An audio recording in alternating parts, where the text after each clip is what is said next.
앞절에서 베드로가 바람과 불과 죽음을 그림이라는 특이한 현상은 예언자 요엘이 말한 마지막 날의 도래로 설명을 했습니다. 오늘 본문에서는 요엘의 예언을 더 나아가서 마지막 날이 온 이유는 예수님의 부활 때문이라는 것을 말하고 있습니다. 그러기 위해서는 예수님의 부활을 설명할 필요가 있는 것입니다. 부활은 하나님이 자신의 능력을 보이기 위해 아주 행한 특이하고 이례적인 기적이 아니라는 것입니다. 예수님의 부활은 하나님이 다윗 왕을 통해서 하신 약속의 성취로 설명하고 있습니다. 그런데 그 약속은 죽은 사람들 가운데서 일으켜진 사람이 다윗의 참 아들이자 후손이라고 말하고 있는 것입니다. 즉, 예수님은 이스라엘의 합법적 왕이라고 이야기하고 있습니다. 2장 22절에서 23절까지 말씀입니다. 이스라엘 사람들아, 이 말을 들으라. 너희도 아는 바와 같이 하나님께서 나사렛 예수로 큰 권능과 기사와 표적을 너희 가운데서 베푸사 너희 앞에서 그를 정언하셨느니라. 그가 하나님께서 정하신 뜻을 미리 아신 바대로 내준 바 되었거늘 너희가 법 없는 자들의 손을 빌려 못 박아 죽였으나 유대인 지도자들은 이방인들이 잔혹하게 고문하고 죽일 것을 알고도 예수님을 넘겨주었습니다. 유다의 배신, 베드로의 부인, 날조된 혐의, 적결 재판, 빌라도의 우유부단함과 비겁함, 유대인 지도자들의 냉소, 사납게 사형을 요구한 군중, 병사들의 조롱, 곁에서 함께 십자가에 달린 사람의 조롱 등 예수님의 죽음의 과정을 생각해 보라는 것입니다. 베드로는 24절 말씀에서 하나님께서 그를 사망의 고통에서 풀어 살리셨으니 이는 그가 사명에 매여 있을 수 없습니다. 곧 정언하기 위해 25절에서 28절까지 시편 16편 8절에서 11절 말씀을 인용하는데 이 시편은 메시아의 부활에 대한 내용을 담고 있으며 메시아에 대해 예언하는 대표적인 성경 구절입니다. 누가를 포함한 초대 그리스도인들은 육체는 무덤에 두고 영혼만 하늘로 올라가는 것을 부활로 생각하지 않았습니다. 누가는 본문을 통해 이것을 강조하고 있는 것입니다. 부활은 물리적 육체가 죽었다고 온전히 살아나서 죽음 뒤에 따르는 변질과 부패가 시작되지도 못한다는 것을 의미합니다. 베드로는 25절에서 28절과 31절에서 시편 16편을 인용하여 이 사실을 분명하게 주장하고 있습니다. 시편 16편은 다윗이 지은 시로서 죽은 사람이 버림받지 않는 삶, 죽은 사람에게 따르기 마련인 육체의 소멸이 없는 생명의 길에 대해서 말하는 구절입니다. 2장 29절에서 30절까지 말씀입니다. 형제들아, 내가 조상 다윗에 대하여 담대히 말할 수 있노니 다윗이 죽어 장사되어 그 묘가 오늘까지 우리 중에 있도다. 그는 선지자라 하나님이 이미 맹세하사 그 자손 중에서 한 사람을 그 위에 앉게 하리라 하심을 알고 베드로가 말하고 있는 것은 시편 16편은 다윗 자신을 염두에 두고 쓴 글이 아니라는 것입니다.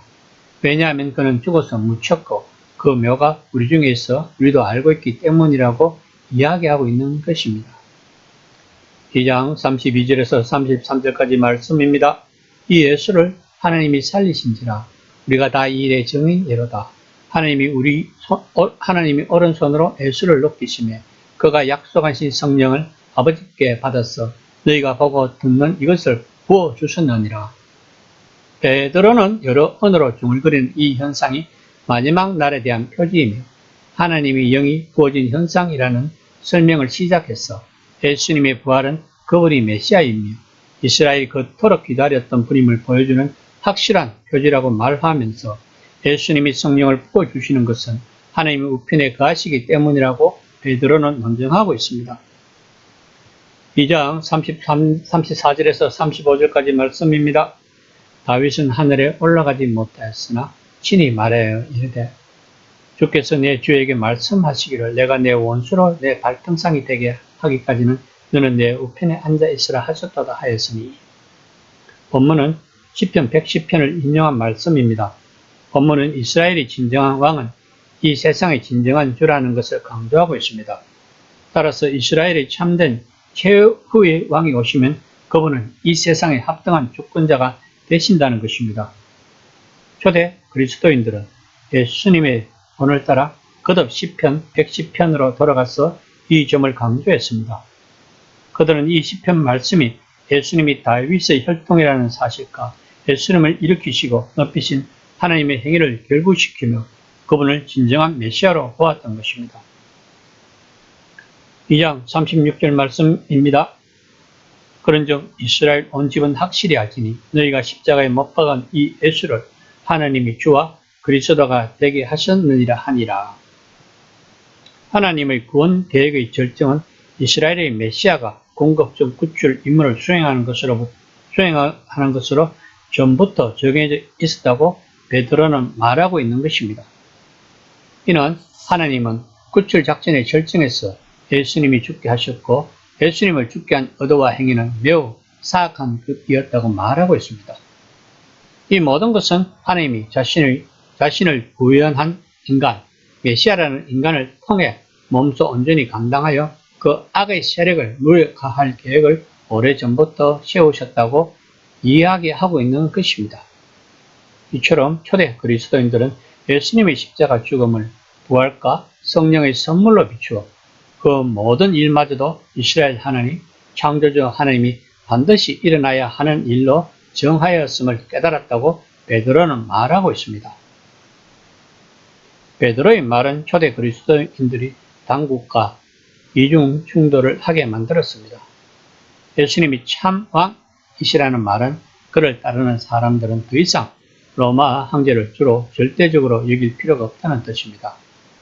그래서 그리스도인들은 계속 박해를 당했던 것입니다.